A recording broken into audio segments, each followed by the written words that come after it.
भवतु भुनाक्तु सह वीर्यं करवावहै तेजस्विनावधीतमस्तु मा विद्विषावहै। ॐ शान्ति शान्ति शान्तिः। नमः श्री शंकरानंद गुरुपादाम्बुजानमने सविलास महामोह ग्राहग्रासैककर्मणे। वेदांत प्रेमी भक्तजन, प्रातःकालीन सत्रे আমাদের আলোচ্য বিষয় বিদ্যারণ্য স্বামী বিরচিত বেদান্তের গ্রন্থ পঞ্চদশী। একাদশ অধ্যায় অর্থাৎ ব্রহ্মানন্দে যোগানন্দ এই বিষয়ে আলোচনা চলছে। আমাদের ৭২ সংখ্যক শ্লোক অবধি আলোচনা হয়েছিল। আজকে আমরা তুমি তো আবৃত্তি করেছ ৬৬ নম্বর শ্লোক থেকে পড়েছ। ৬৬ অজ্ঞানবৃত্তয়া সূক্ষ্মা বিস্পষ্টা বুদ্ধিবৃত্তয়ঃ ইতি বেদান্ত সিদ্ধান্ত পারগা প্রবদন্তি মান্ডুক্য তাপনিয়াদি শ্রুতিস্বে তদতি স্ফুটাম আনন্দময় ভক্তিত্বং ব্রহ্মানন্দে চ ভব্যতা বিজ্ঞানময় মুখ্যর্য রূপযুক্ত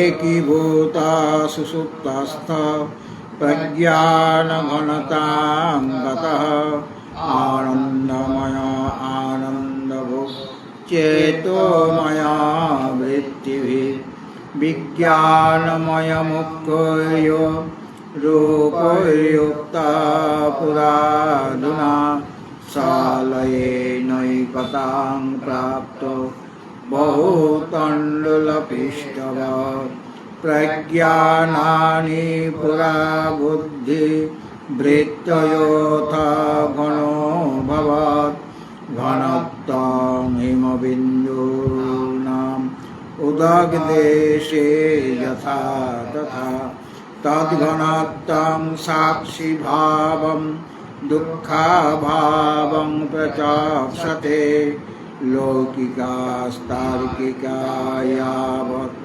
দুঃখবৃত্তি বিলোপনা অজ্ঞানবিম্বিতা চিৎস্যাৎ মুখমানন্দভোজনে ভুক্তং ব্রহ্মসুখং ত্যক্ত্বা বহির্যাত্যথ কর্মণা। এই পর্যন্ত হয়েছিল। আজ দেহাত্ম কর্ম জন্মান্তরে ভূত কর্মে জন্মান্তরে ভূতিয়াৎ কর্ম জন্মান্তরে ভূত্যাৎ কর্ম জন্মান্তরে ৬ ৬ ৮ ভূতীয় ভূতীয়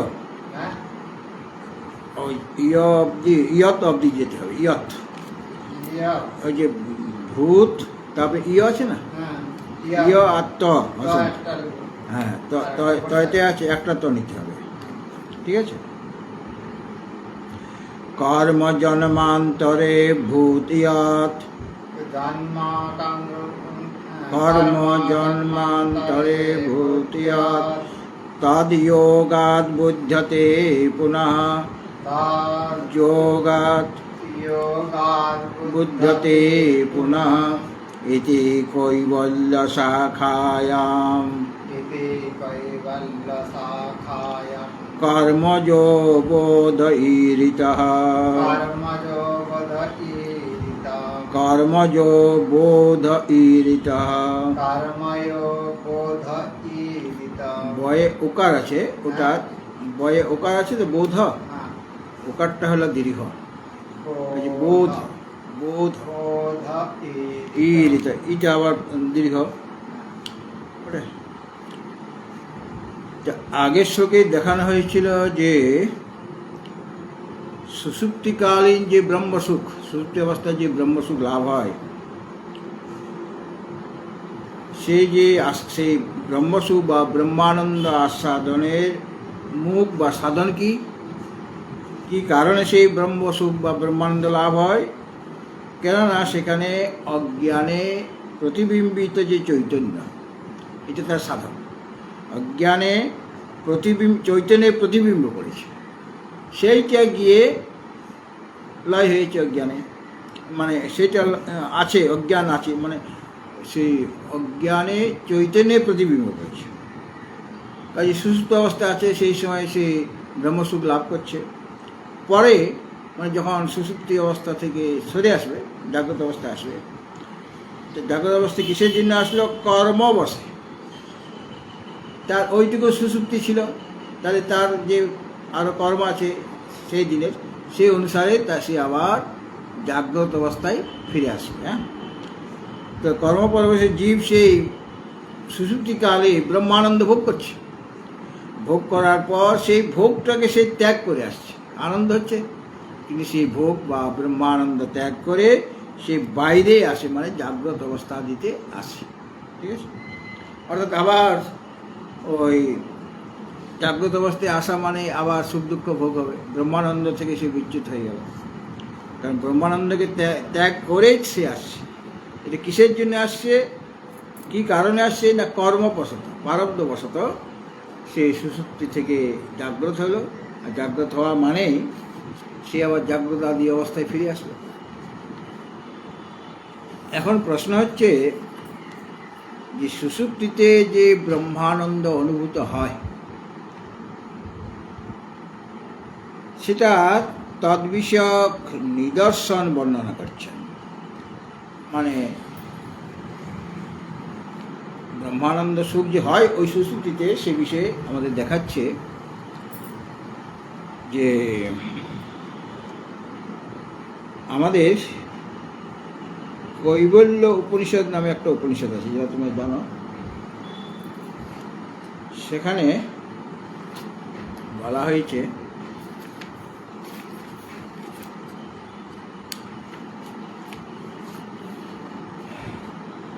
পুনশ্চ জন্মান্তর কর্মযোগাৎ স এব জীব সপিতি প্রবুদ্ধ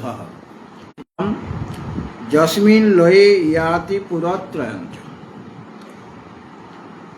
পুনঃ চ জন্মান্তর কর্মযোগাৎ, ওই যে কর্মযোগে আসছে, কর্মের জন্য সে ফিরে আসছে। ফের পূর্বজন্মের কর্মের সংযোগবশত, কর্মের সংযোগ হয়েছে, তার জন্য জীব স্বপ্ন দেখছে, কখনো জেগে আছে। হ্যাঁ, আমরা যে জেগে আছি মানে সুখ দুঃখ ভোগ করছি, স্বপ্ন দেখছি মানে সুখ দুঃখ ভোগ করছি।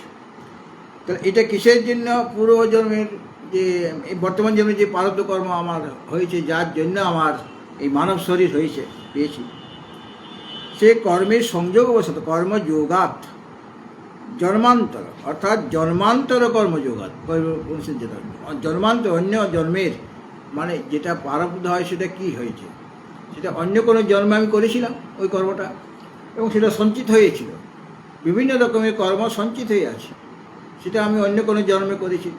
এবং সেই সঞ্চিত কর্ম তো অনেক, তার মাপ করা যাবে না, এত সঞ্চিত হয়ে আছে। সেখান থেকে একজন ডিরেক্টর আছে, মানে ভগবান। আমাদের নির্বাচন করতে বললে তো আমরা শুধু পুণ্যকর্মটাই নির্বাচন করে দেবো, কিন্তু এখন হ্যাঁ চিত্রগুপ্ত নেই ভগবান। হ্যাঁ, চিত্রগুপ্তের জমের সময় কে কী করেছে, যাই হোক, মানে হ্যাঁ চিত্রগুপ্ত মানে যে গুপ্তভাবে ছবি তুলে নিচ্ছে কে, মানে সিসিটিভি আর কি। তো ভগবান তো সিসিটিভি ক্যামেরার দরকার নেই, সব তিনি অন্তর্জন সব কিছু জানতে পারছেন। হ্যাঁ, কাজে পূর্বজন্মের কর্ম অনুসারে জন্মান্তর কর্মযোগাৎ, পূর্বজন্মের কর্মের সংযোগের দ্বারা জীব কখনো স্বপ্ন দেখছে, কখনো জাগ্রত অবস্থায় আছে। আর আরেকটা অবস্থা আছে, সেটা হলো সুষুপ্তি অবস্থা। কাজে এই যে তিনটা পুর, এটাকে পুরের সাথে তুলনা করা হচ্ছে। জাগ্রত একটা পুর অবস্থা, জাগ্রত অবস্থা, স্বপ্ন অবস্থা একটা পুর, আর সুষুপ্তি অবস্থা একটা পুর, তাহলে ত্রিপুর হয়ে গেল। আমাদের এখান থেকে সেই পুরাণ যায় কাহিনীটা। হ্যাঁ, আমাদের ত্রিপুর মানে তিনটা পুর, এখানে জাগ্রত, স্বপ্ন আর সুষুপ্তিকে বলা হয়েছে। আবার কোথাও কোথাও সত্য, রজতম, এই তিনটাকে পুর বলা হয়েছে। এখানে প্রসঙ্গক্রমে জাগ্রত, স্বপ্ন, সুষুপ্তিকে পুর বলা হয়েছে। আর অন্য জায়গায় ওই সত্য, রজতম এটাকে ত্রিপুর বলা হয়েছে। আমাদের যে ত্রিপুণ্ড মানে কি, সত্য, রজতম, এই তিনটা গুণের আমি অতীত হতে চাই, এই জন্য একটা বিন্দি আছে। হ্যাঁ, সুতরাং এখানে ত্রিপুর বলতে মানে এই যে তিনটা পুরে সে জীব ভ্রমণ করে, তার পুরো জন্মান্তরে কর্ম সংযোগ বসত, জাগ্রত অবস্থা, স্বপ্ন অবস্থা এবং সুষুপ্তি অবস্থা, এই যে তিনটা পুর, এই তিনটা পুরে যাতায়াত করছে। কখনো জাগ্রত অবস্থায়, সেখান থেকে চলে গেল স্বপ্ন অবস্থায়, সেখান থেকে চলে গেল সুষুপ্তি অবস্থা, আবার এরকমভাবে চলছেই না। এই তিনটা পুরে সে খেলা করছে আর কি। পুনশ্চ জন্মান্তর কর্মযোগা সএব জীব সপিতি প্রবুদ্ধ। এবং এই কর্মের দ্বারা সে সকল বিবিধতা উৎপন্ন হয়ে থাকে, তার মধ্যে নানা রকম মানে সুখ দুঃখ সে ভোগ করছে। এবং তার আধার কি না, তার আধার হচ্ছে অখণ্ড বোধ এবং আনন্দ স্বরূপ। সেই হলো তার আধার। জীবের আধারকে অখণ্ড যে জ্ঞান, এবং তার স্বরূপটা হচ্ছে জীব হলো আনন্দ স্বরূপ। আর এই তিনটা পুরেই বিলীন হয়েও, এই তিনটা পুরেই সে বিলীন হয়ে যাচ্ছে, অর্থাৎ কখনো জাগ্রত অবস্থায়, কখনো স্বপ্ন অবস্থায়, কখনো এই সুষুপ্তি অবস্থায়। সে কখনো নিদ্রা আছে, কখনো প্রবুদ্ধ হচ্ছে মানে জাগছে। পুরত্রে মানে তিনটা পুরে ক্রীড়তি সে জীব খেলা করছে, মানে না এরকম সুখ দুঃখ ভোগ করছে, এবং সুষুপ্তিতে ব্রহ্মানন্দ আস্বাদন করছে। ইয়চ জীব, এই যে জীব, তত্ত্ব অর্থাৎ তিনি সে জীব, তত তা থেকে নিশ্চয়ই জাতম মানে উৎপন্ন হয় সকলম বিচিত্রম, বিবিধ প্রকার যে বস্তু উৎপন্ন, এবং আধারম আনন্দম, তিনি হলেন সকলের আধার, তিনি আনন্দ স্বরূপ, তিনি অখণ্ড বোধ মানে অখণ্ড জ্ঞানস্বরূপ। যস্মিন যাতে লয়ম ইয়াতি, আমরা ওখানে লয় হয়ে যাই, মানে আমরা তো প্রতিদিনই লয় হচ্ছি সুষুপ্তি অবস্থায়। যত বা ইমানি ভূতানি জায়ন্তে এই ন জাতানি জীবন্তি, যৎ প্রয়ন্তি অভিসংবিশন্তি তদ বিজিজ্ঞাসস্য তদ্ব্রহ্ম, তার থেকে উৎপন্ন। যত বা ইমানি ভূতানি জায়ন্তে মানে এই প্রাণীগণ যার থেকে উৎপন্ন, যাকে অবলম্বন করে বেঁচে আছে সে, আর এক সময় যার মধ্যে লীন হয়ে যায়। হ্যাঁ, তিনটা জিনিস মানে সৃষ্টি হচ্ছে, পালন হচ্ছে, আর লয় হচ্ছে। সৃষ্টি, স্থিতি, লয়, এটাকেও তিনটা পুর বলা যেতে পারে, সৃষ্টি, স্থিতি আর লয়। বা জাগ্রত, আমাদের লয় হচ্ছে সুষুপ্তি অবস্থায়, জাগ্রতে আমাদের মনে করো সৃষ্টি, আর স্বপ্নে ওইভাবে বলা যাবে না, কিন্তু ওইভাবে বলা যাচ্ছে যে তিনটা পুর হলো জাগ্রত, স্বপ্ন, সুষুপ্তি, অথবা সৃষ্টি, স্থিতি, লয়, এই তিনটা পুরে খেলা হচ্ছে। এখন এই বিষয়টাকে বলার জন্য বলছেন যে যখন সে সুষুপ্তি থেকে কোনো ব্যক্তি উঠল, তার প্রাথমিক অবস্থাটা কি? একজন খুব ভালো ঘুম হয়েছে, আরেকজনের ভালো ঘুম হয় না, দুজনের মধ্যে পার্থক্য কিছু আছে তো? হ্যাঁ, সেটাই বলছেন এই ৭৪ নম্বর শ্লোকে। কঞ্চিত কালং প্রবুদ্ধস্য, না না ওটা বলা হয়নি তো, ওই যেটা আমরা বললাম। হ্যাঁ হ্যাঁ হ্যাঁ, ৭৩ বলা, ওটা ব্যাখ্যা করা হয়নি। কর্ম জন্মান্তরে ভূতিয়াৎ, তরে ভূতিয়াৎ, তদ্যোগাৎ বুধ্যতে পুনঃ, ইতি কৈবল্য শাখায়াম, শাখায়াম কর্মজো বোধ ঈরিতঃ। কর্মজো বোধ ঈরিতঃ। ওই যে কৈবল্য উপনিষদের মন্ত্রে যেটা পড়লাম, এইটা হলো কৈবল্য শাখায়াম, কৈবল্য শাখা এটা বলা আছে। কি বলা আছে যে পুনঃ অর্থাৎ আনন্দ আত্মস্বরূপ সে প্রাপ্ত হচ্ছে ইয়েতে সুষুপ্তি অবস্থায়। হ্যাঁ, মানে আনন্দ, আত্মানন্দ স্বরূপ, আত্মানন্দকে বা আত্মস্বরূপকে সে লাভ করছে, কে? জীব, যে সুষুপ্তি অবস্থায় গেছে। আবার জন্মান্তরকৃত যে কর্ম অন্য অন্য জন্মে করা হয়েছে, সেই কর্মের ফলে সে সেই যে সুষুপ্ত জীব, সে জীব সে কখনো স্বপ্নে মানে ওখান থেকে সুষুপ্ত থেকে উঠে যায়, এবং সে উঠে কখনো স্বপ্ন অবস্থায়, হঠাৎ করে সুষুপ্তি থেকে জাগরণ অনেক সময় হয় না। প্রথমে স্বপ্ন অবস্থা, তারপর জাগরণ অবস্থা। অথবা কখনো জীব স্বপ্ন অবস্থায় আসে, মানে বাইরে এসে গেলে, এটা বহির্জাতি বলা হয়েছিল। কখনো জাগ্রত অবস্থায় আসে।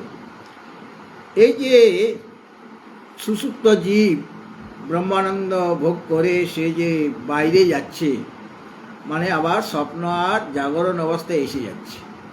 তাহলে ওই অবস্থাতে দুঃখ আছে কি না? দুঃখ আছে। জাগ্রত অবস্থা আছে, স্বপ্ন অবস্থায় আছে। তো তুমি কি করে বুঝলে যে সুষুপ্ত জীব সে জাগ্রত হয়ে মানে জেগে গিয়ে দুইটা অবস্থায় আসবে, ফিরে আসবে? এটা তুমি কি করে জানলে? বলে এই শ্রুতি বচন আছে আমার কৈবল্য উপনিষদ। এবং এটা বলবার জন্য সেই যে শ্রুতি মানে কৈবল্য উপনিষদে যেটা যে মন্ত্রটা আমি পাঠ করলাম, সেটার অর্থ তো পাঠ করছেন এখানে এই ৭৩ নম্বর শ্লোকে। অর্থ তো আছে, কর্ম জন্মান্তরে ভূত তদ যোগাদ বুধ্যতে পুনঃ ইতি কৈবল্য শাখায়াং কর্মজো বোধ ঈরিতঃ। যদ জন্মান্তরে কর্ম অভূত, এই শ্লোকটার অর্থ করা আছে। এই যে কর্ম জন্মান্তরে অভূত, যদ তদ যোগাত, এবার সন্ধি বিচ্ছেদ করবে। হ্যাঁ, জন্মান্তরে অভূত, তারপরে ইয় বাকি রইল। হ্যাঁ, অভূত তয় হসন্ত বা খণ্ডত, তারপরে যত তদ যোগাত বুদ্ধতে, তদ যোগাত বুদ্ধতে। তাহলে যত জন্মান্তর, অন্য জন্মে জীবের দ্বারা যে যত কর্ম, যে কর্মটা অভূত ছিল, মানে সে কর্ম অনুষ্ঠিত হয়েছিল অন্য কোনো জন্মে, তৎযোগাত, সেই যে পূর্ব জন্মে আমি যে কর্ম করেছি, অনেক কর্ম করেছি, তার মধ্যে সব তো এই জন্য আমাকে ভোগ করতে হচ্ছে না। সেটা প্রারব্ধ হয়ে যেটুকু আসবে, তা সেই প্রারব্ধ কর্মের সুখ দুঃখ ভোগ আমাকে এই জন্মে করতে হয়। তো তারই বসে যে জাগরণ প্রাপ্ত হবে, জেগে যাবে। কার জন্য? ওই কর্মবশে সে জাগরণ প্রাপ্ত হবে। ইতি কৈবল্য শাখায়াম, এইরকম ভাবে কৈবল্য শাখায়াম মানে কৈবল্য উপনিষদে কর্মজ বোধ ঈরিত, ঈরিত মানে কথিত, ঈরিত শব্দের অর্থ হল বর্ণিত বা কথিত। কর্মজ মানে কর্মজনিত বলে, অর্থাৎ ওই যে জাগরণটা সেটা কর্মজনিত বলে। এটা ঈরিত মানে বলা হয়েছে মানে কর্মজ বোধ, ওই যে বোধ হলো মানে জেগে গেল। এখানে বোধ মানে জ্ঞান নয়। কৈবল্য শাখার ওই যে তার বোধ জাগে, মানে সুস্থ অবস্থায় ছিল তো এখন জেগে গেছে, কাজে এখন ব্যবহারিক জ্ঞান তার হবে। তাহলে এই যে বোধ বা জ্ঞান, সেটা কর্মজনিত, অর্থাৎ ওই যে জেগে গেল, জেগে যাওয়াটা হলো জ্ঞান। জ্ঞান মানে এই ব্যবহারিক জ্ঞান আর কি, জাগরণ, জাগ্রত বিষয়ের জ্ঞান বা স্বপ্ন বিষয়ক জ্ঞান, এটা। তাহলে সেটা কর্মজ মানে কর্মজনিত। তোমার জন্মান্তরে কর্ম আছে, সেই কর্মবশিত তুমি জাগ্রত হবে। কে জাগালে তোমাকে? জাগালে তোমার কর্ম, তাছাড়া তুমি তো ঘুমিয়েই থাকবে। হ্যাঁ, কিন্তু সবসময় ঘুমিয়ে থাকছে না, তোমার প্রারব্ধ কর্ম হলে তুমি আবার জেগে যাবে। যতক্ষণ তোমার ডিপ সাউন্ড স্লিপে তোমার থাকার কথা, ততক্ষণ তুমি থাকবে। অনেক সময় দেখা যাচ্ছে তুমি মোটামুটি 4টায় উঠো মনে করো, তো আজকে দেখা গেল যে কোনো বেশি পরিশ্রম হয় না, কিছু হয় না, কিন্তু 6টার আগে ঘুমেই ভাঙেনি, এরকম হয়ে যায় কিনা অনেক সময়।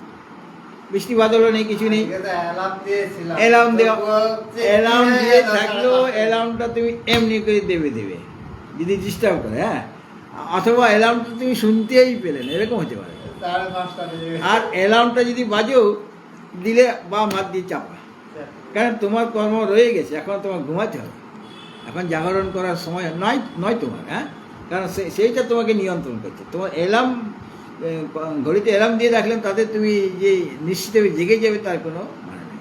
অ্যালার্ম না দেওয়া থাকলেও তুমি তোমার কর্ম বসে, মানে ভগবান অ্যালার্ম দিয়ে রেখে দিয়েছে, কে কখন উঠবে, কে কখন শুবে, হ্যাঁ। কাজেই কৈবল্য শাখায় ওই যে জাগরণটা, বোধ মানে এখানে জাগরণ, ওই জাগরণটা কর্মজ মানে কর্মজনিত বলে ই ঋচ মানে বর্ণিত হয়েছে। সেটা পুনশ্চ জন্মান্তর কর্মযোগাৎ স এব জীব সপিতি প্রবুদ্ধ, এ কথাটা ওখানে বলা হয়েছে, কোথায়? কৈবল্য উপনিষদে।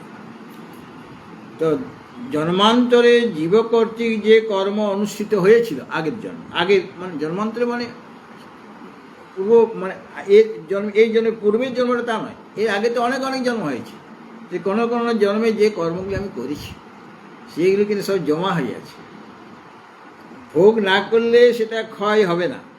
অজ্ঞানী পুরুষের কাছে ভোগের দ্বারা কর্মের ক্ষয় হবে, কিন্তু জ্ঞানী পুরুষ তাদের ভোগ করতে হবে না, মানে প্রারব্ধ কর্মের ফল তো ভোগ করতেই হবে, ওটা তো ফল দিতে শুরু করে দিয়েছে। বান তো ছাড়া হয়ে গেছে, ওটা তো আমি আটকাতে পারবো না, কিন্তু যে বানটা ছাড়া হয়নি সেটা ইচ্ছে করলে আমি ছাড়তেও পারি, নাও পারি। একটা টুনি মানে আমার সেই ইয়ের মধ্যে আছে, টুনিরের মধ্যে আছে, যেখানে এই বানগুলি রাখা হয়, সেটা সঞ্চয় হয়ে আছে। আর একটা আমি এখনো ছাড়িনি, ছাড়বো, রেডি হয়েছি, হাতে ছেড়ে দিলে চলে যাবে, সেটা হলো ক্রিয়মান। আরেকটা হলো অলরেডি ছেড়ে দিয়েছি, ওটা পারব। তো পারব্ধ কর্মের ফল আমাকে ভোগ করতে হবে, আর অন্য কর্মের ফলগুলি যদি আমার সে আত্মজ্ঞান হয়ে যায়, তাহলে বিদ্যতি হৃদয়গন্তি ছিদ্যন্তি সর্বসংশয়া ক্ষীয়ন্তি চাস্য কর্মাণি তস্মিন দৃষ্টি বরাবর। কিন্তু অজ্ঞানী ব্যক্তি, যাদের জ্ঞান হয়নি, তাদের কিন্তু যতদিন না জ্ঞান হয়েছে ততদিন তোমাকে জন্মে জন্মে ভোগ করে যেতে হবে। তাহলে এই যে সে জেগে গেল সুপ্তি অবস্থা থেকে জাগ্রত অবস্থায় আসলো, এর কারণ হচ্ছে জন্মান্তরের কর্ম, যেটা বর্তমানে প্রারব্ধ হয়ে এসেছে। সেই প্রারব্ধ কর্মজনিত যে বোধ মানে জাগরণ, সেটা ইরিচ মানে কথিত হয়েছে কোথায়? কৈবল্য শাখায়াম, মানে কৈবল্য শাখাতে, তো সপ্তমীর এক বচন, যেমন লতায়াম। কিছু কিছু এই যে শব্দরূপ ধাতুরূপ মুখস্থ থাকলে না, তো বই আছে, সংস্কৃত বই আছে, ব্যাকরণের বই আছে, ওটা মুখস্থ করতে হবে। মুখস্থ মানে কিছু এমনি পড়া থাকলে ভালো হয়, একদম ঝরঝরা করলে হবে না, পড়তে পড়তে ঝরঝরা হয়ে যায়, তাহলে পড়তে সুবিধা হয়। আর আমারও বলতে সুবিধা হয় যে কোথায় কি সন্ধি বিচ্ছেদ হয়েছে, হ্যাঁ, সেটা অনায়াসে তুমি নিজে নিজেই বার করতে পারবে। হ্যাঁ, যাই হোক, কৈবল্য শাখায়াম মানে কৈবল্য শাখাতে, মানে কৈবল্য উপনিষদের মধ্যে রয়েছে। তো সুষুপ্তিতে যে আনন্দটা অনুভূত হচ্ছে, প্রত্যেকের অনুভব হয়, তৎ বিষয় নিদর্শন দেখাচ্ছেন এই ৭৪ নম্বর শ্লোকে। হ্যাঁ, মানে তখন কি হয় আর কি, হঠাৎ করে জেগে গেলে সে কি সাথে সাথে, সেটা জেগে গেছে, সুষুপ্তি থেকে চলে এসছে, এসে কি সাথে সাথে বিষয় চিন্তা করতে আরম্ভ করে দেবে কি না, সেইটা বলছে।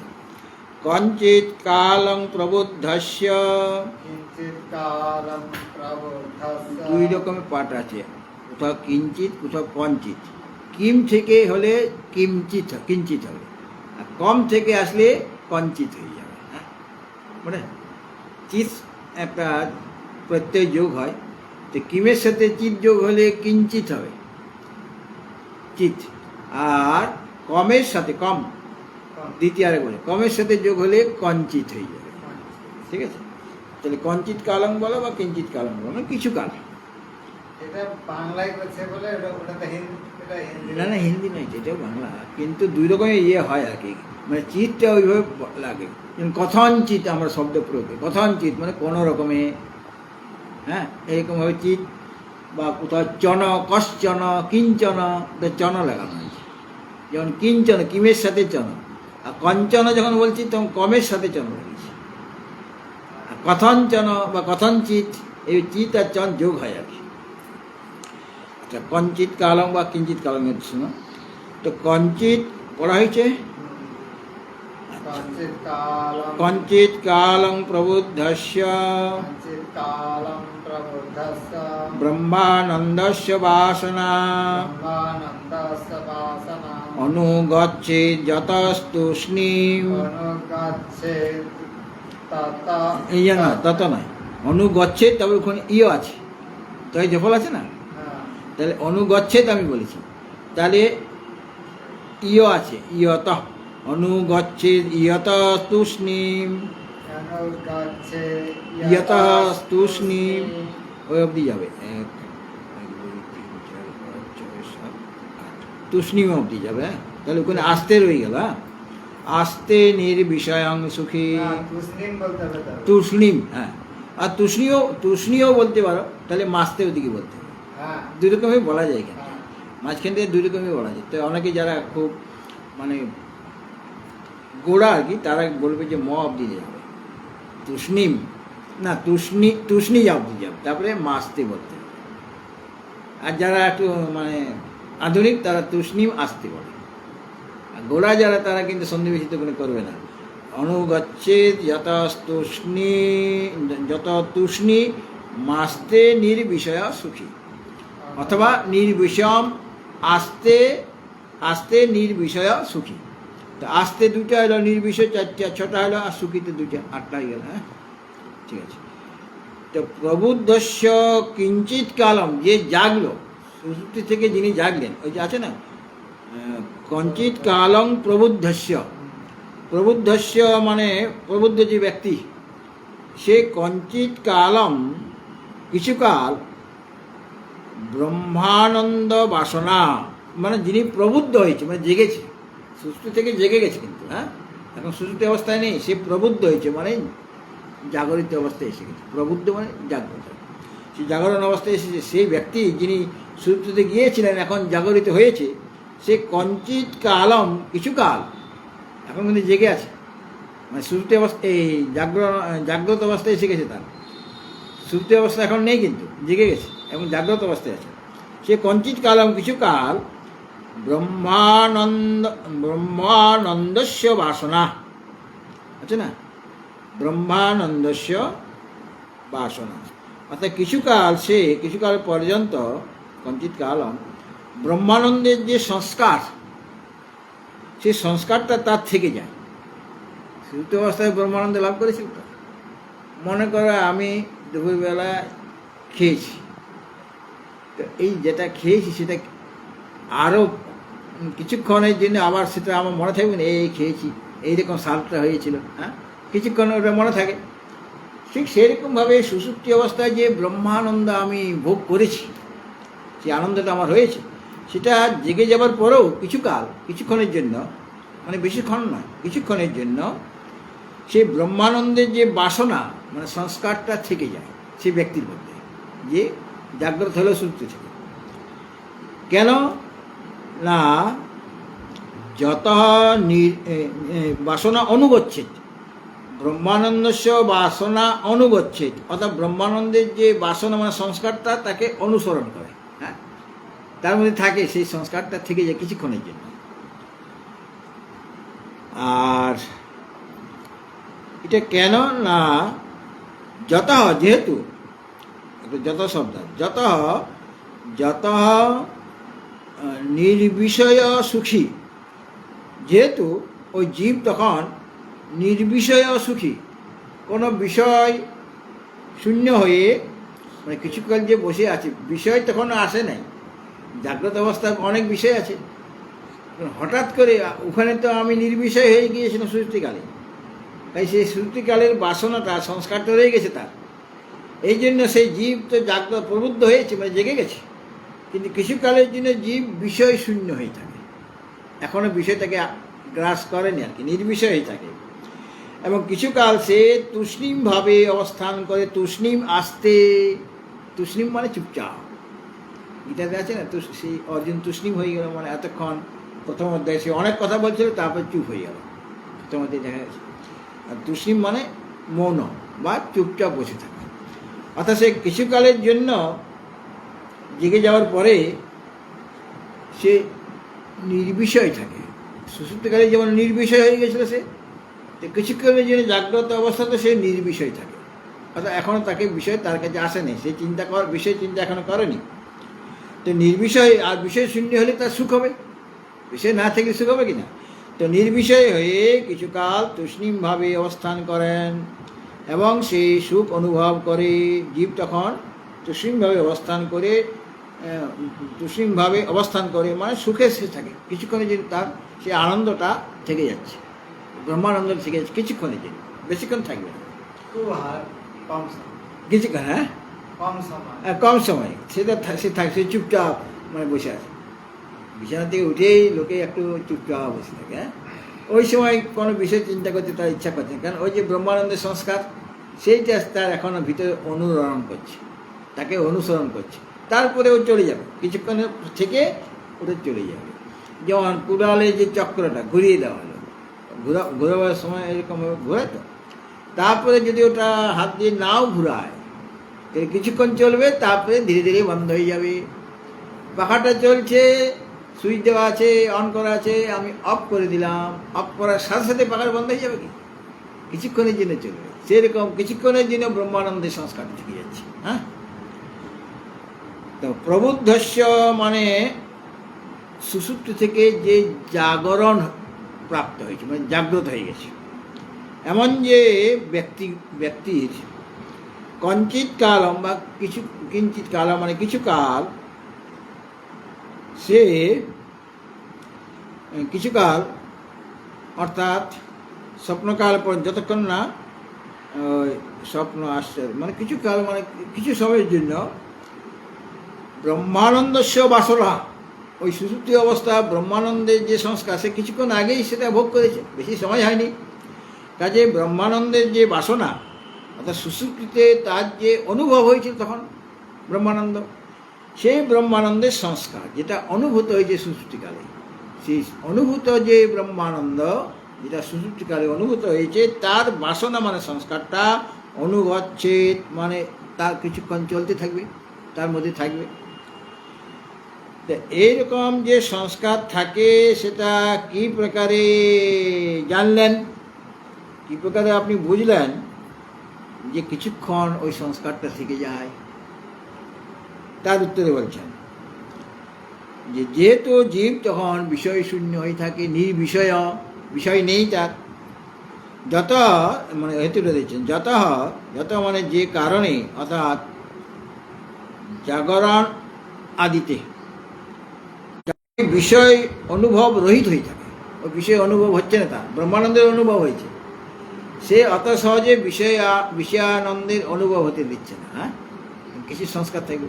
এতক্ষণ ধরে আমি মনে করো একটা জলসা, গানের জলসা দেখেছিলাম, তো জলসা তো বন্ধ হয়ে গেছে, গান তো বন্ধ হয়ে গেছে, তো কিছুক্ষণ ধরে এই অনুরণন চলে কিনা মনের মধ্যে, হ্যাঁ সেরকম হয়ে কিছুক্ষণ ওই অনুরণন চলছে, মানে আমাকে অনুসরণ করে আছে। কাজে সেই সময় সে মানে ওই বিষয়ে তার ইয়েটা চলছে, বৃত্তির ওই রকমই চলছে, জলসাতে যে গানগুলি সে শুনে এসছে, কিছুক্ষণের জন্য থাকবে, তারপর সব ভুলে যাবে।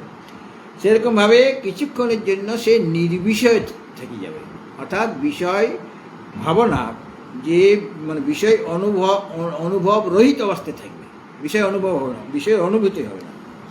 এবং বিষয় যদি না থাকে, নির্বিষয় যদি থাকে, তাহলে সুখে তুষ্ণীম আসতে সে সুখী হয়ে, যেহেতু নির্বিষয় হয়ে গেছে কাজে সে সুখী হবে, সুখী আর তুষ্ণীম, সে অন্য কোনো কথা বলছে না বা চিন্তা করছে না, চুপচাপ হয়ে তুষ্ণীম আস্তে মানে থাকে, আস্তে থেকে আস্তে হয়েছে মানে সুখী হয়ে চুপ করে থাকে, মানে উদাসীনভাবে থাকে,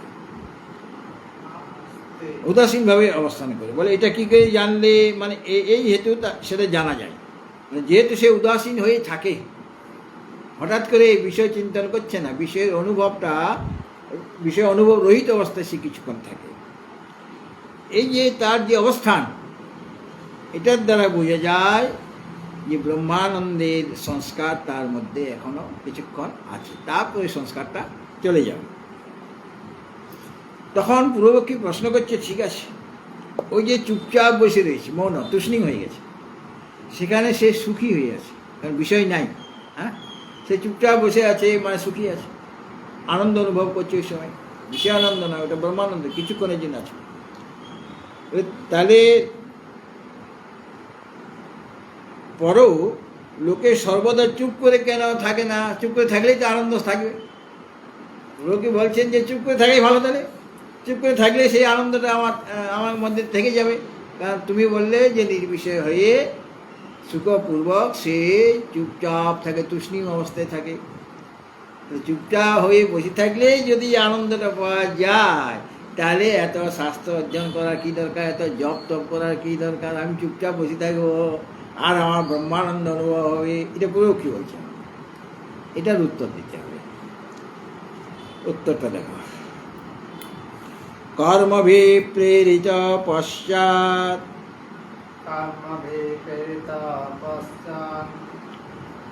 পশ্চাৎ, ঠিক আছে, ওটা তটা নয়, কর্মভি প্রেরিত পশ্চাৎ নানা দুঃখানি ভাবয়ন শনৈ বিস্মরতি ব্রহ্মা।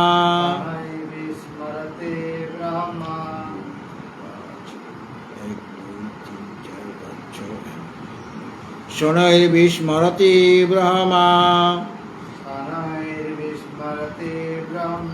নন্দমেষোখিলো জনঃ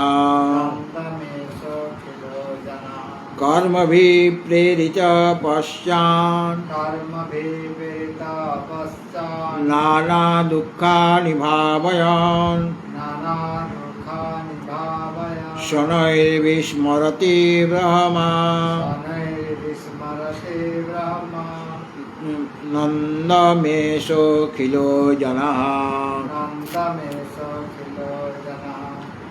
বলে কর্মভি প্রেরিত, যেমন সুষুপ্ত থেকে সে জাগ্রত হলো, জাগ্রত অবস্থা আসলো, তো এটা কে আনলো তাকে?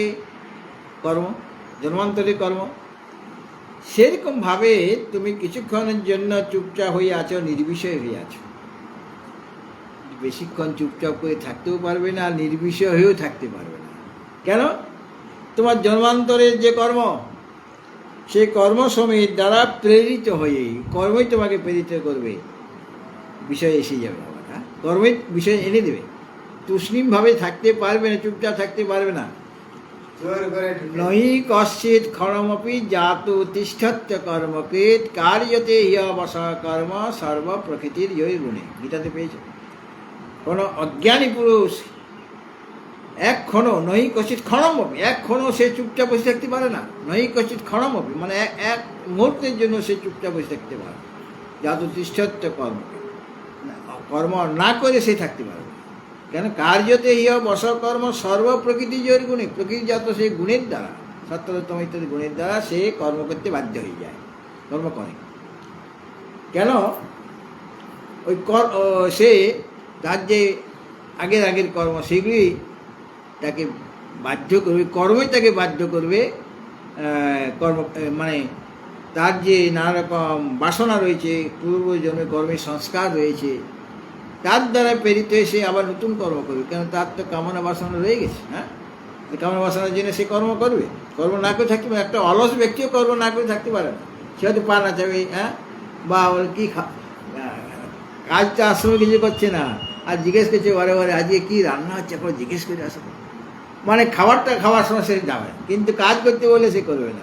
কিন্তু যখন সে বসে আছে চেয়ারের মধ্যেই, তখন পা দুলাচ্ছে বা মনে মনে ভাবছে আজকে কি খাওয়া যায় বলো। হ্যাঁ, তো এই ধরনের চিন্তা করাটা মানসিক কর্ম।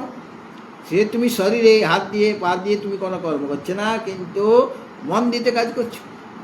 এই জন্য বললো কর্মভি প্রেরিত এসো মানে জীব, এসো অখিল জন, এই সমস্ত জীব কর্মের দ্বারা প্রেরিত হয়ে পশ্চাৎ নানা দুঃখানি ভাবয়ন, তারপরে নানা দুঃখের চিন্তা করতে করতে শনৈ ব্রহ্মানন্দং বিস্মরতি, ধীরে ধীরে সেই ব্রহ্মানন্দ যেটা সুষুপ্তিতে অনুভব হয়েছিল সেটা সে ভুলে যায়। অর্থাৎ ওই যে আগের যে কর্ম,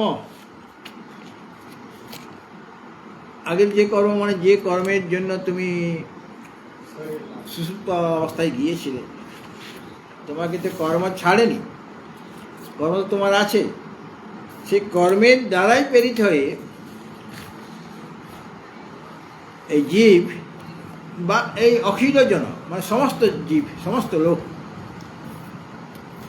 সে কি করে কর্মের দ্বারা প্রেরিত হয়ে সমস্ত অখিল জন মানে সমস্ত লোক, অখিল মানে সমস্ত, সমস্ত লোক কর্মের দ্বারা প্রেরিত হয়ে কি করে, নানা প্রকার দুঃখের অনুসন্ধান করে মানে স্মরণ করে।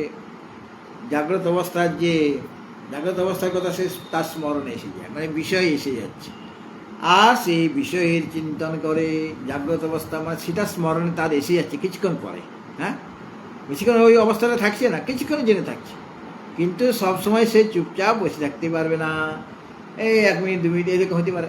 তারপরে আবার বিষয় চিন্তন এসে যাবে, আর আগে নির্বিষয় ছিল, জায়গার সাথে সাথে সে সব বিষয় হয়ে যাচ্ছে, নির্বিষয় থাকে কিছুক্ষণের জন্য।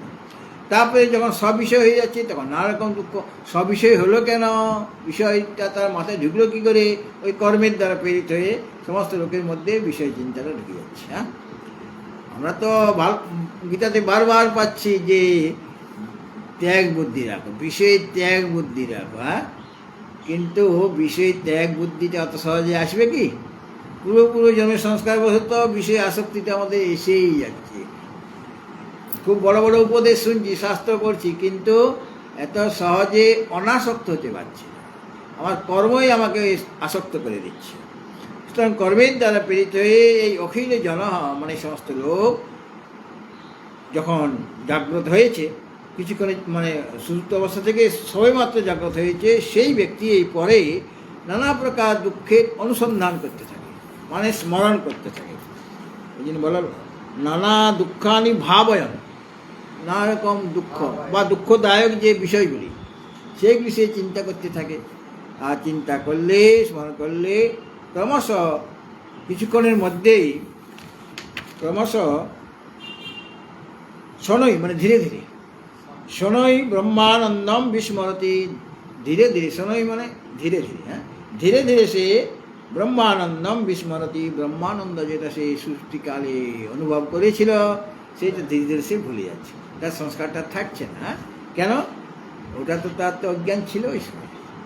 আর যে ব্রহ্মানন্দ সাক্ষাৎকার করে নিয়েছে সাধনার বলে, সে বুদ্ধি তো জেগে গেলেও, সমাধি থেকে উঠলো, জাগ্রত হলো, তার সেই আনন্দটা রয়ে যাচ্ছে, কারণ সেই ব্রহ্মানন্দের সাক্ষাৎকার করেছে, একত্বভাবে জীব ব্রহ্মের একত্ব তার অনুভব হয়েছে। তাহলে কর্মভি মানে কর্মের দ্বারা, যে কর্মের কথা, জন্মান্তরের যে কর্ম,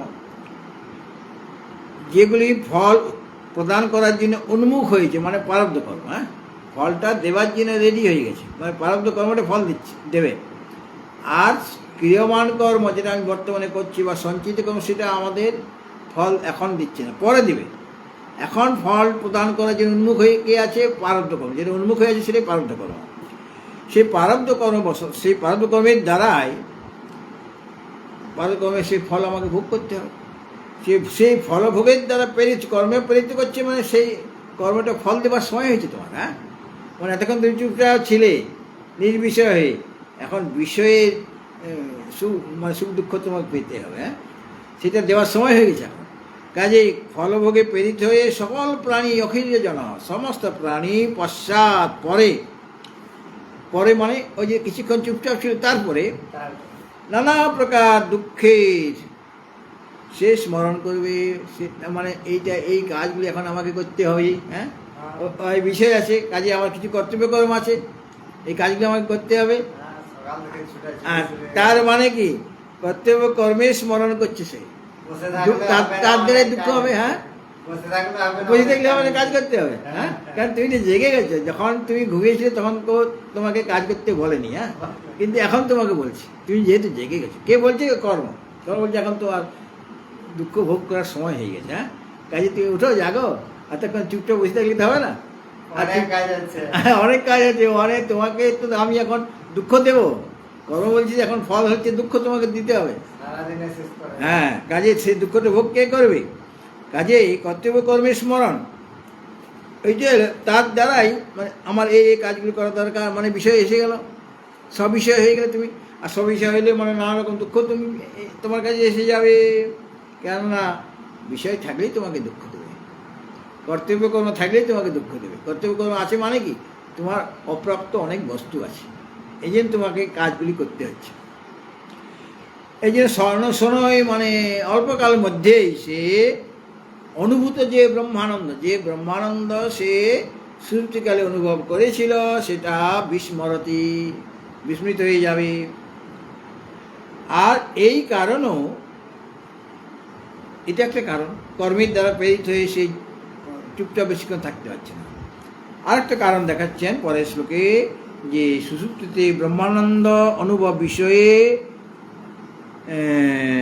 বিবাদ করা অনুচিত। সেখানে আনন্দ আমার হয়েছিল, এখন আর চুপচাপ কেউ বসেও থাকতে পারবে না। ওটা যখন মৌন অবস্থায় আছে কিছুক্ষণ, তখন তুমি নির্বিষয় হয়েছিলে, কিন্তু যখনই বিষয় এসে গেল তখন তুমি আর মৌন থাকলে, তখন তুমি কথা বলতে আরম্ভ করে দিলে।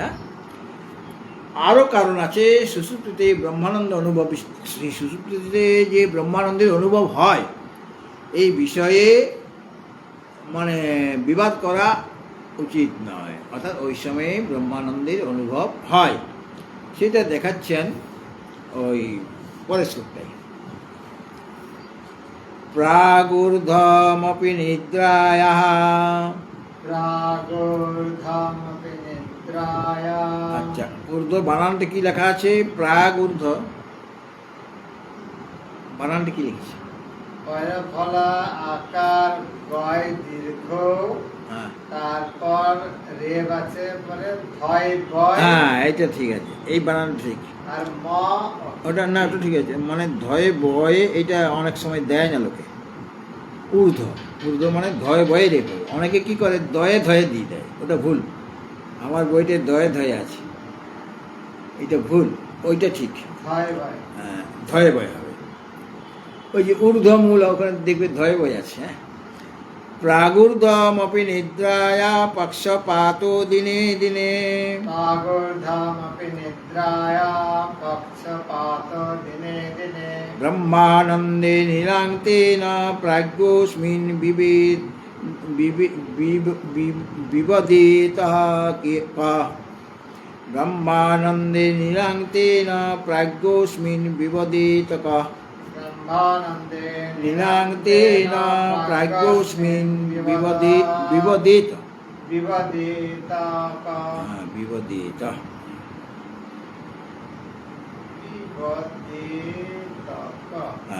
দেখো, কিরকম ভাষা? হ্যাঁ, বিবদিত, এটা বিবদিত কি ভাষা? ওটা বিধিলিঙ্গে আছে। হ্যাঁ, বিধিলিঙ্গে শিবত, বিধিলিঙ্গের, আচ্ছা তোমাকে পরে বলবে। হ্যাঁ, দিনে দিনে মানে প্রতিদিনে। হ্যাঁ, দিনে দিনে মানে অহরহ, যেমন বলি অহরহ, অহযোগ অহরহ মানে প্রতিদিনে। সে দিনে দিনে দুইবার, দিন শব্দ দুইবার প্রয়োগ করলেন, তার মানে প্রতিদিন। দিনে দিনে মানে প্রতিদিনে। নিনাম মানে মনুষ্যগণের, নিনাম, নি শব্দের অর্থ নর। যেমন নর শব্দ আছে, নর মানে মনুষ্য, সেখানে নৃ নয় রি, আর নৃপ এদের যে পালন করে সে হল নৃপ মানে রাজা।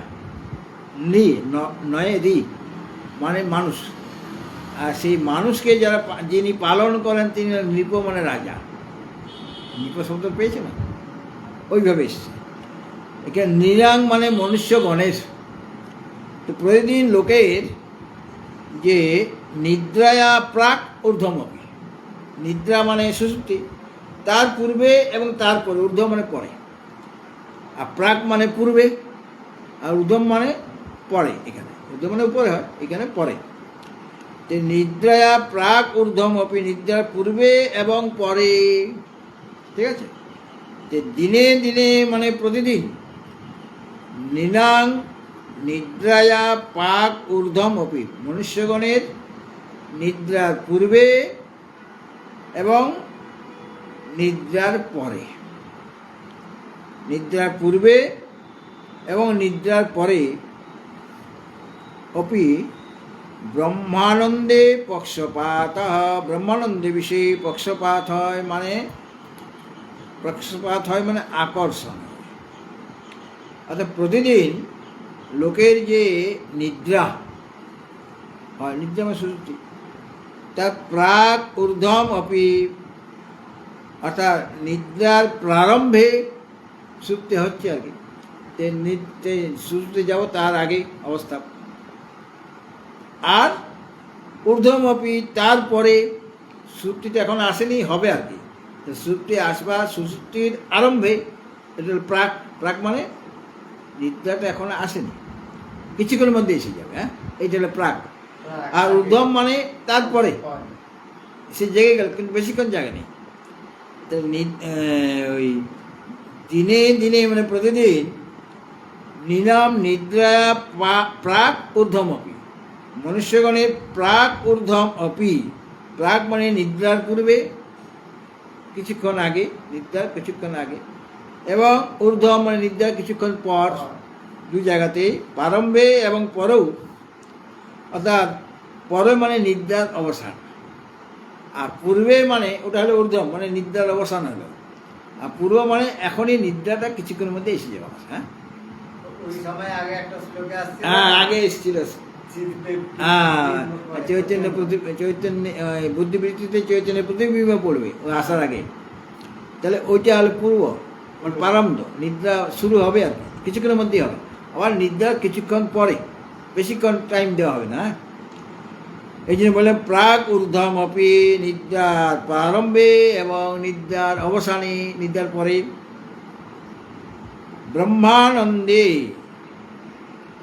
ব্রহ্মানন্দে পক্ষপাত, ওই ব্রহ্মানন্দে তার পক্ষপাত থাকে। যেমন একজন পিতা বা মাতার দুইটি সন্তান, কারো উপর সে পক্ষপাত মানে স্নেহ বেশি, আকর্ষণটা বেশি, এরকম হয় কি না? পক্ষপাত হয়ে যায়। কেননা এই ছেলেটা পড়াশোনায় ভালো বা খুব মাতা পিতার সেবা করে, তাকে মা বেশি ভালোবাসবে কিনা, মা বাবা দুজনেই। আর যে দেখে কথা বললে কথা শুনে না, কথা বললে কথা শুনছে না, কিছু বলছি, সে মায়ের এত প্রিয় হবে না। তাকে সব খাবার টাবার সবই দিবে, তার কল্যাণও কামনা করবে, কিন্তু মায়ের মা বাবার এত কাছের লোক হবে না। তাহলে তার পক্ষপাত থাকে। আশ্রম যে চালাবে, মালিক যে প্রেসিডেন্ট, তারও পক্ষপাত আছে। অমুক ব্যক্তি ওকে আসলেই পরেই খাওয়া দাওয়ার ব্যবস্থা করতে হবে, থাকার জায়গা দিতে হবে, কেন? ও ডোনেশন দিয়ে যাবে। আর যে ডোনেশন আরে আছে, ঠিক আছে বসুক, একটু পরে রুমটা খুলছি, তো এরকম হয়ে যায়, পক্ষপাত হয়। মানে স্নেহ একজনে মানে অনেক সময় বিনা কারণে আদর করি, স্নেহ করি, মানে আকর্ষণ বোধ করি। তাহলে ব্রহ্মানন্দে যে পক্ষপাত মানে যে স্নেহ বা আকর্ষণ বোধ করছে, হ্যাঁ, একটা মানে এখনও ব্রহ্মানন্দটা বেশি যে শুরুতে আমি পেয়েছি, অনুভব করেছি, সেটা এখন বেশিক্ষণ হয়নি, এখন জেগেছি থেকে, কিন্তু তার প্রতি একটা আকর্ষণ রয়ে গেছে, আমার পক্ষপাত রয়ে গেছে। নিদ্রার পূর্বে কেন? নিদ্রা আনার জন্য আমার কমল শয্যা দরকার হয়েছিল। হ্যাঁ, মানে চৌকি ঠিক থাকবে, বিছানা ভালো হবে, আর মশারি যাতে না কামড়ায় তার জন্য আমি মশারি টাঙিয়ে নিয়েছি। হ্যাঁ, বিছানা বোধ সবাই ভালো, কিন্তু মশারি টাঙানো হয় না, মশার উৎপাত এখানে, তাহলে ঘুম আসবে কি? এই জন্য মশারির কথাটা বলে দিলাম, যদিও মশারির কথাটা এখানে বলা হয়নি, কারণ যে যুগের লেখা হচ্ছে এটা, তখন মশা ছিল না। আমি একবার ইংল্যান্ডে গেছিলাম, গুরুদেব আগেই বলে দিলেন যে মশারি নিয়ে যাওয়ার দরকার নেই ভারত থেকে। আর ওখানে আমি জিজ্ঞেস করছি, এখানে মশারি দেন একটা, বলে মশারি দিয়ে কী করবেন? বলে টাঙাবো। বলে এখানে টাঙাতে হবে না, এখানে মশা থাকলে তো তবে তো ওরি মানে শত্রু, মশার শত্রু মশারিটা, এই মশারির দরকার। আজ ভালো ঘুম আনার জন্য আমার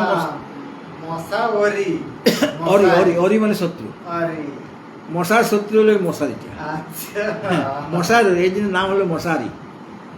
মশার শত্রু মানে মশা খুব তোমাকে গালাগালি দেবে, যে আমি বেটা এত দূর থেকে আসলাম উড়ে উড়ে গান শোনাবো বলে, একটু রক্ত খাবো, আর তুমি আমার শত্রু লাগিয়ে দিয়েছে, আমার ঢুকতে পারছি না। হ্যাঁ, এই জন্য মশারি।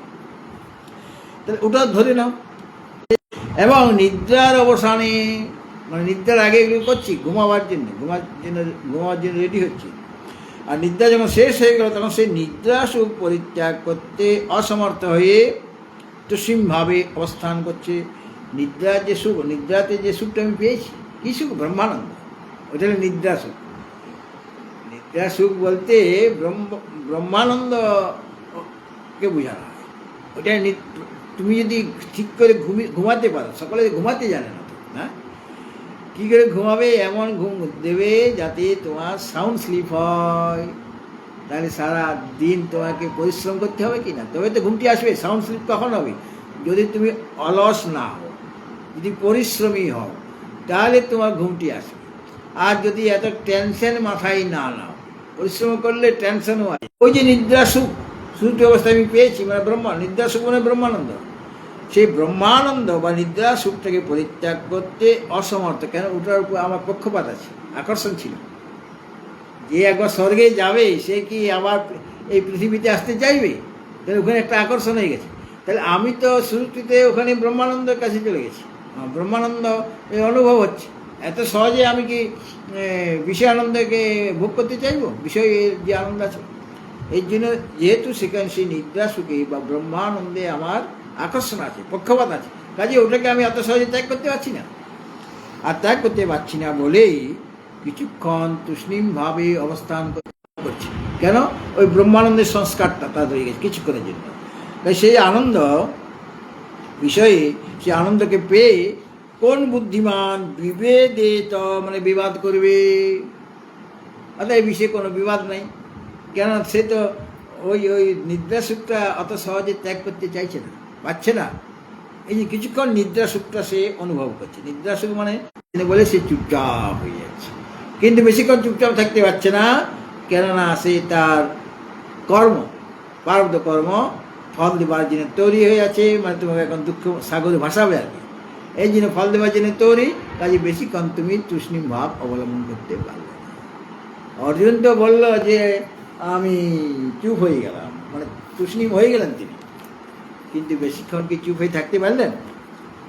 প্রথম অধ্যায়ে আমরা দেখেছি, প্রথম অধ্যায়ে তো পুরোই তিনি কথা বলে গেছেন এবং শাস্ত্রীয় কথা, যুক্তি, তর্ক নানা রকম বলেছেন। এবং শেষ পর্যন্ত এব মুক্তার্জন সংখ্যে রথোপস্থ উপাবিশত বিসৃজ্য সসরং চাপং শোক সংবিঘ্ন মানস। এটা সঞ্জয় বলেন যে তিনি শোক সংবিঘ্ন চিত্ত হয়ে রথের উপর বসে পড়লেন, দাঁড়িয়ে থাকতে পারছেন না। আর বিসৃজ্য সসরং চাপং, গান্ডীব ধনু আর বাণ, সেটা বাণ তো বার করে ছিল যুদ্ধ করার জন্য, কিন্তু সব রেখে দিল, এত ভারী লাগছে। এবং তিনি রথোপস্থ উপাবিশত বিসৃজ্য সসরং চাপং শোক সংবিঘ্ন মানস। তার আগে বলা হয়েছে যে তিনি তুষ্ণীম ভাব অবলম্বন করলেন, চুপচাপ তিনি হয়ে গেলেন, কিন্তু বেশিক্ষণ চুপচাপ থাকতে পারলেন না। ভগবান যখন কথা একটু বললেন, চুপচাপ হয়েছে মানে মনটা খারাপ। কারণ চুপচাপ মানে ওই চুপচাপে তার ব্রহ্মানন্দ সুখ হচ্ছে না। কারণ এতক্ষণ ধরে তো সেই বিষয়ের দিকে তাকাচ্ছিল, হ্যাঁ, ছেলে মানে আত্মীয় স্বজন বন্ধু মতো তাদের দিকে তাকাচ্ছিল, ওটা বিষয়ানন্দ বা দুঃখ। এখন ভগবানকে তাকে দেখে দেওয়া হলো, তখন তাকে নানারকমভাবে দুইটা উপদেশ দিলেন বন্ধু হিসাবে।